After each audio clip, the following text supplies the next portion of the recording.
सीतापुर गांव में सुमन नाम की एक विधवा अपनी बेटी मीना और बेटा बिलुआ के साथ रहा करती थी। 2 वर्ष पहले मीना के पिताजी की हार्ट अटैक से मौत हो गई थी। मीना जवान हो चुकी थी। सुमन उसके लिए योग्य वर ढूंढ रही थी। एक दिन जाड़े की धूप में सुमन मीना के साथ अपने घर के पास बैठी थी। तभी डाकिया बाबू धर्मू काका साइकिल की घंटी की आवाज बजाते हैं। अरे डाकिया बाबू, कभी हम गरीब के घर भी ठहर कर चाय पी लिया करो। तेजी से भागे जा रहे हो। तुम तो जानते ही हो, जो मेरा है बस इसी गांव में है, कहीं कोई नहीं जो चिट्ठी भेजा करे। अरे ऐसी बात नहीं है दादी, ठंड के दिन में दिन जल्दी ढल जाते हैं। सोचता हूँ कि शाम से पहले काम कर आराम से घर जाकर कंबल ओढ़ के सो जाऊं। ओ डाकिया बाबू, खटिया पर बैठो। मीना काका के लिए चाय तो लाओ, ठंड काफी है। मीना के जाने के बाद मीना काफी बड़ी हो गई है, अब तो ये भी शादी लायक हो गई है। हाँ डाक बाबू, मीना के पिताजी की इच्छा थी कि पढ़ा लिखा कोई सुयोग्य वर देखकर इसकी शादी कर दी जाए, लेकिन उनकी इच्छा तो अधूरी ही रह गई। सब ऊपर वाले की लीला है दादी, उनकी इच्छा के विरुद्ध कुछ नहीं होता। डाकिया बाबू, तुम तो जगह जगह घूमते हो, इसके लिए कोई अच्छा सा रिश्ता बताओ। तुम्हें तो पता ही है इसका भाई बिलुआ बेईमान है। इससे पहले कि वो खेत घर बेच दे, मैं इसकी शादी कर देना चाहती हूँ।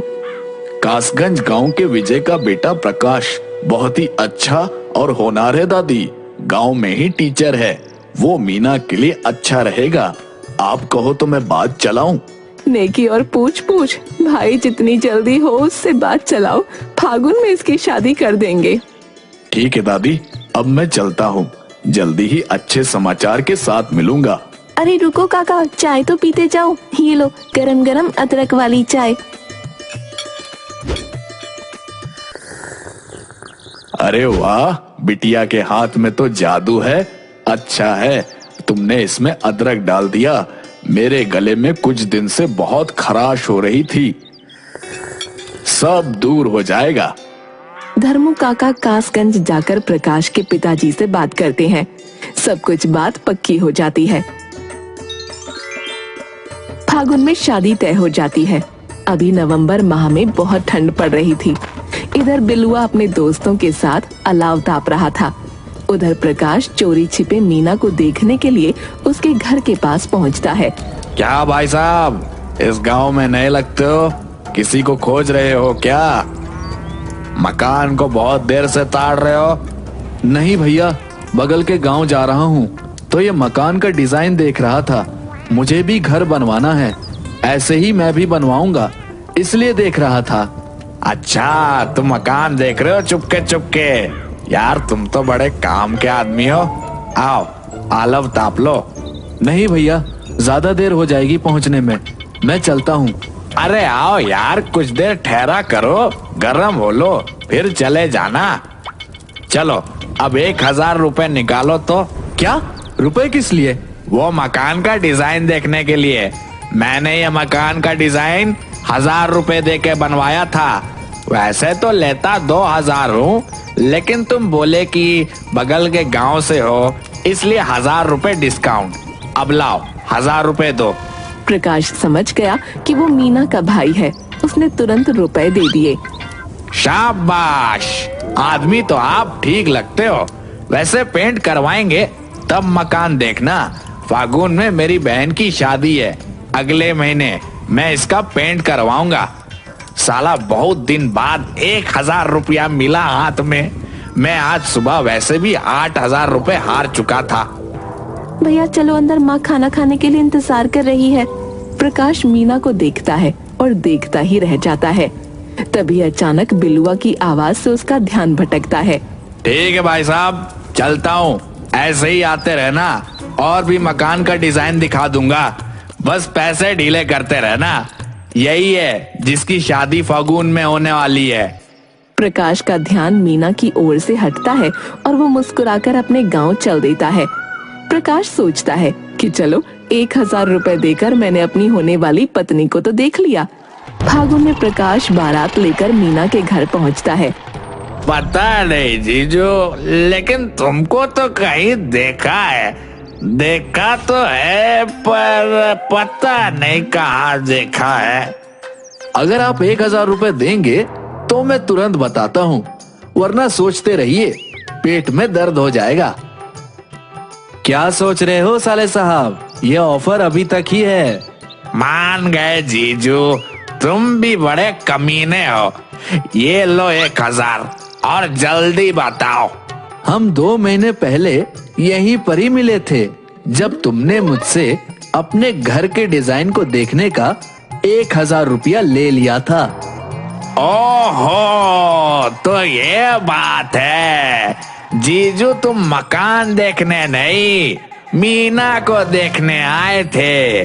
अगर ये बात पहले पता होती तो तुमसे 5000 ले लेता। चलो, माँ ने तुम्हें गिफ्ट में 2 लाख रुपए दिए हैं ना, उसमें से साले का 10% कमीशन 20,000 रुपए जल्दी से देकर आगे का कर्म स्टार्ट करो। बलुआ, तुम्हें शर्म नहीं आती मेहमान से पैसा मांगते हुए? शर्म कैसी? जीजू अब हमारे फैमिली मेंबर बन गए। अब हमारी इज्जत इनकी इज्जत बन चुकी है। हमसे मेरे दोस्त दारू पार्टी मांग रहे हैं। मेरी इज्जत दांव पर लगी है। उसके लिए जीजू इतना भी नहीं कर सकते क्या?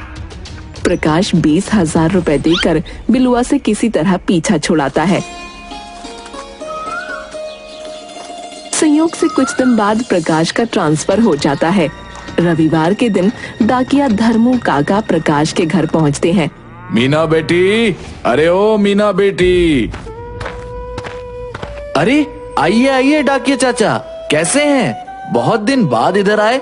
रविवार छुट्टी के दिन भी काम कर रहे। इतनी भीषण गर्मी में क्यों बाहर निकलते हो चाचा? अरे बेटा, काम तो काम है, उसको करना ही पड़ेगा। कल थोड़ी तबीयत अच्छी नहीं लग रही थी, इसलिए कल वाली छुट्टी आज बांट रहा हूँ। कर्तव्य निभाना तो कोई आपसे सीखे चाचा, पर एक शिकायत है चाचा आपसे। पहले आप आते थे तो दूर से ही प्रकाश प्रकाश चिल्लाते थे, और अब शादी के बाद मीना मीना पुकारते हैं। बेटा, घर असल में गृहिणी का ही होता है, और मीना बेटी को तो मैं बचपन से ही देख रहा हूँ। ओह, मुझे तो मालूम ही नहीं था कि मेरा घर अब मीना का घर बन चुका है। लो, मीना भी आ गई। प्रणाम धर्मू काका, कैसे हैं? मेरे घर का हालचाल बता दीजिए, बहुत दिन से वहाँ का समाचार नहीं मिला। घर का हाल तो बहुत बुरा है बेटी, अब मैं क्या कहूँ। बिलवा की आदत तो तुमसे छिपी तो नहीं है। रोज दारू पीकर जुए में हार कर आता है और सुमन दादी से झगड़ा करते रहता है। काका, यही सब देखकर तो मैंने कई बार उनसे कहा कि तुम यहाँ आ जाओ, लेकिन उसका पुत्र मोह और बेटी के यहाँ जाकर नहीं रहने का सिद्धांत, उन्होंने मेरी बात नहीं मानी। रो मत बेटी, अब तुम्हें मैं एक अच्छी खबर सुनाता हूँ। प्रकाश का ट्रांसफर तुम्हारे ही गांव के मध्य विद्यालय में हो गया है। अब तुम वहाँ रहकर कम से कम माँ को देख रेख कर सकती हो। सच काका? भगवान तेरा लाख लाख शुक्रिया। चलिए, ये भी अच्छा ही हुआ। मेरे घर में यहाँ पर भैया और भाभी तो है ही, माँ पापा की सेवा करने के लिए। इसकी माँ की ही चिंता मुझे हमेशा लगी रहती थी। एक सप्ताह बाद प्रकाश सीतापुर गांव के मध्य विद्यालय का प्रभारी पद संभाल लेता है और वहीं पर एक क्वार्टर लेकर रहने लगता है। मीना बराबर अपने मायके आती जाती रहती है। एक दिन छुट्टी के दिन प्रकाश और मीना सुमन के घर पर खाने को आए हुए थे। तभी बाहर से सरपंच की आवाज आती है। सुमन भाभी, अरे ओ सुमन भाभी, जरा बाहर तो आना। क्या बात है सरपंच जी, आज हम गरीबों की कुटिया का रास्ता कैसे भूल गए? अरे भूलना, याद आना, नया पुराना, ये सब तो होता रहता है। अब देखो, कल तक तुम्हारे दोनों बच्चे छोटे थे, लेकिन आज दोनों बड़े हो गए हैं। हाँ भैया, वो तो है, मीना भी आई हुई है। हाँ, मालूम हुआ कि मेहमान का ट्रांसफर हमारे गांव के मध्य विद्यालय में हुआ है। चलो अब आपके लिए तो अच्छा ही हुआ, नहीं तो ये घर छोड़कर कहाँ जाती। कम से कम गांव में आपको मीना का क्वार्टर में एक ठिकाना तो मिला। ठिकाना मतलब? मैं कुछ समझी नहीं। देखो दादी, बिलवा इस मकान पर जुआ खेलने के लिए कर्ज पे कर्ज लेता गया। अब इस मकान की कीमत से ज्यादा कर्ज वो उठा चुका है। मैं ज्यादा दिन तक बर्दाश्त नहीं कर सकता। अब तुम्हें मकान खाली करना पड़ेगा। ऐसे कैसे खाली करना पड़ेगा सरपंच जी? आप तो जानते ही हैं कि बोलने से नहीं कागज से सब चीजें होती हैं। पहली बात तो यह है कि यह मकान माँ के नाम पर है, यानी सुमन देवी के नाम पर है। जब तक ये सिग्नेचर नहीं कर देती आप कैसे इस पर दावा कर सकते हैं? दूसरी बात तो यह है कि बिलवा ने जितने भी पैसे लिए हैं उसके अपने कागज पर या स्टैम्प पेपर पर लिखवाए हैं। अगर वो है तो आप कोर्ट में पेश कीजिए। देखिए मास्टर साहब, आप यहाँ के मेहमान हैं। आप इस गांव के मामले में दखल मत दीजिए, ये आपकी सेहत के लिए ठीक नहीं होगा। प्रकाश स्कूल से लौट रहा था, तभी चतुर सिंह के गुंडों ने उसे धमकाया। तुम्हें कागज दिखाने का बड़ा शौक है? ये सीतापुर है, यहाँ अगर ठीक से रहना है तो यहाँ के राजनीति से दूर रहो। गुंडों के जाने के बाद प्रकाश पुलिस स्टेशन पहुंचता है। इंस्पेक्टर साहब, मुझे रिपोर्ट लिखवानी है। चतुर सिंह के गुंडों ने मुझे धमकाया है। देखो मास्टर साहब, आप इस गांव में नए हो। जहाँ तक मुझे जानकारी है, सरपंच चतुर सिंह गांव के एक प्रतिष्ठित व्यक्ति है। आपको जरूर कोई गलतफहमी हुई है। घर जाइए और आराम कीजिए। प्रकाश जब थाने से निकलता है तो इंस्पेक्टर तुरंत चतुर सिंह को फोन लगा देता है। हेलो सरपंच जी, मास्टर आपके खिलाफ कंप्लेंट करने आया था। मैंने समझा बुझाकर भेज दिया है, पर पढ़ा लिखा है, देख लेना कहीं बात आगे तक ना ले जाए। जानकारी देने के लिए शुक्रिया इंस्पेक्टर साहब। लगता है इस मैटर को मास्टर स्ट्रोक देना ही पड़ेगा। चतुर सिंह गुंडों को बुला लेता है।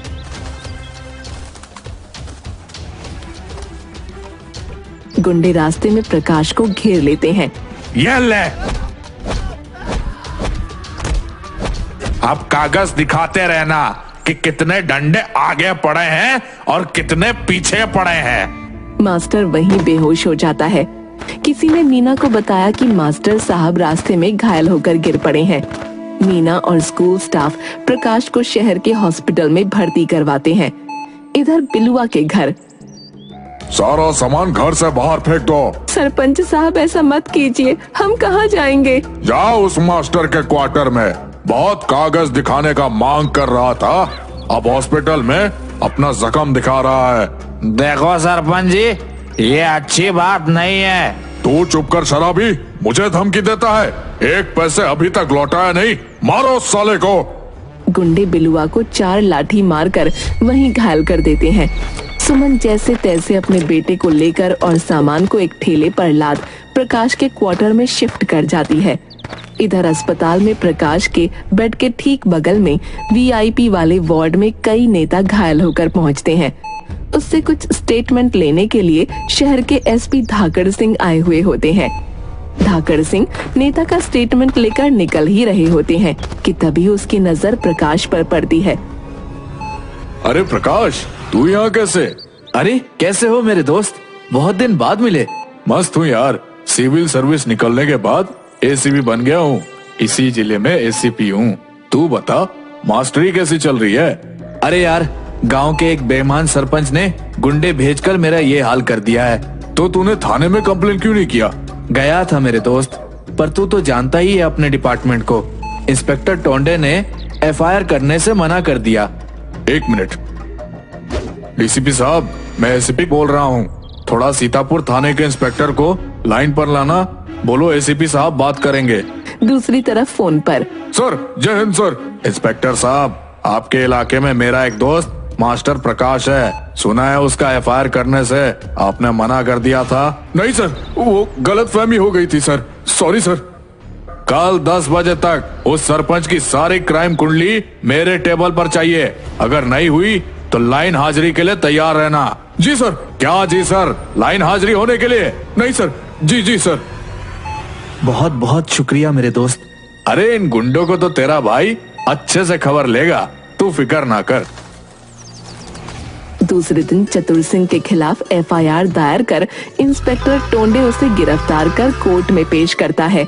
सुमन के घर को कब्जा मुक्त कर सुमन को वहां शिफ्ट करवाता है। उधर कोर्ट सरपंच को 6 महीने जेल की सजा सुनाता है। प्रकाश ठीक होकर घर आ जाता है। जीजू मुझे माफ कर दो प्लीज, आज के बाद दारू जुए को हाथ तक नहीं लगाऊंगा। बेटा, जो काम हमने 25 वर्षों में नहीं किया वो तुमने 6 महीनों में कर दिखाया। भगवान ऐसा दामाद और बेटा सभी को दे।